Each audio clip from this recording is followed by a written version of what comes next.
move on after our FBI was targeting parents who were concerned that their children were being indoctrinated into radical transgender ideologies in their public schools.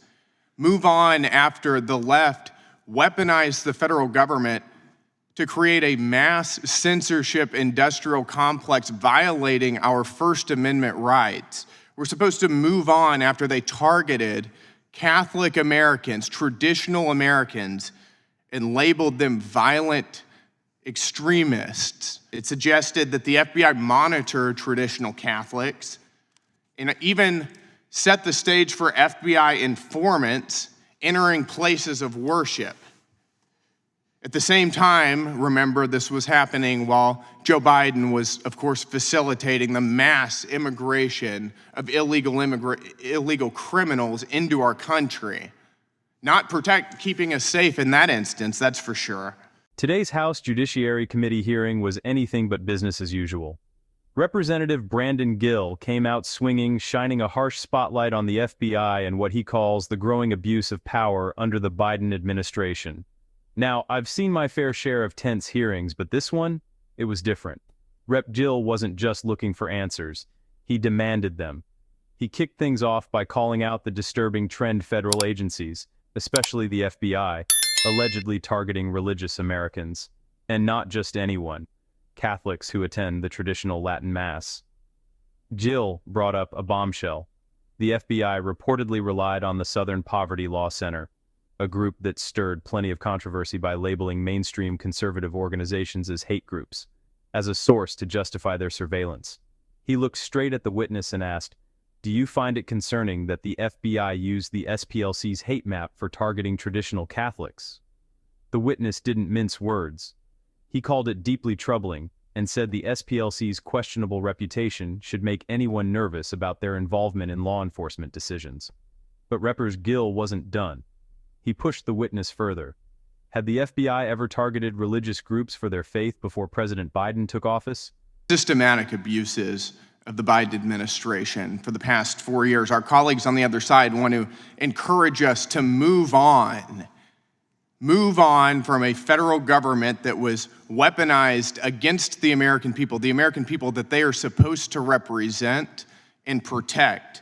Move on after our FBI was targeting parents who were concerned that their children were being indoctrinated into radical transgender ideologies in their public schools.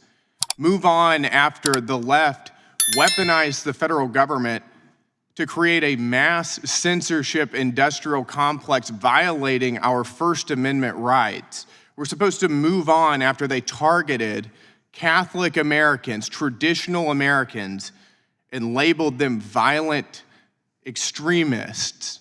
We're told that there's a problem that we can't agree on what's right and wrong, and I agree, that is a huge problem. It's a problem that the other side of the aisle can't recognize that censorship is wrong.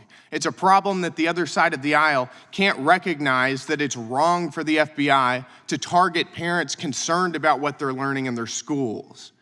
It's a problem that the other side of the aisle can't recognize that it's a problem whenever our federal government goes after Christian Americans. That's a serious problem, and that's something we should be able to agree on, but unfortunately, we can't. We saw unprecedented levels of weaponization under the Biden administration against the same American people that it was supposed to be looking out for. Christopher Wray created an internal memo that slandered traditional Catholics as anti-Semites and white supremacists. It suggested that the FBI monitor traditional Catholics and even set the stage for FBI informants entering places of worship. At the same time, remember, this was happening while Joe Biden was, of course, facilitating the mass immigration of illegal criminals into our country. Not keeping us safe in that instance, that's for sure. Thankfully, and I think the American people are very thankful that we finally have a president and a head of the FBI and head of the DOJ who actually represent us and want to protect us. I want to thank all of the witnesses for being here. We really appreciate your testimony and your time here. Mr. Whitson, I'd like to start with you. The FBI utilized a so-called hate map from the SPLC, the Southern Poverty Law Center, as it was going after traditional Catholics and labeling them domestic extremists. Do you think that that's an appropriate source? Absolutely not. Do you know some of the other groups that the SPLC labels as hate groups or extremist groups? No, I don't, off the top of my head. I can name a few. They also name the Alliance Defending Freedom, the Family Research Council, and Moms for Liberty as hate groups as well. Do you find it concerning that they were using the SPLC as a source? Yeah, I find it deeply concerning. Do you think that Catholics who celebrate the traditional Latin Mass are a threat to the American people? I don't, because I'm one that does that on occasion. Can you recall, before Joe Biden was in office, any time whenever the FBI specifically targeted a group of Americans solely because of their religious faith?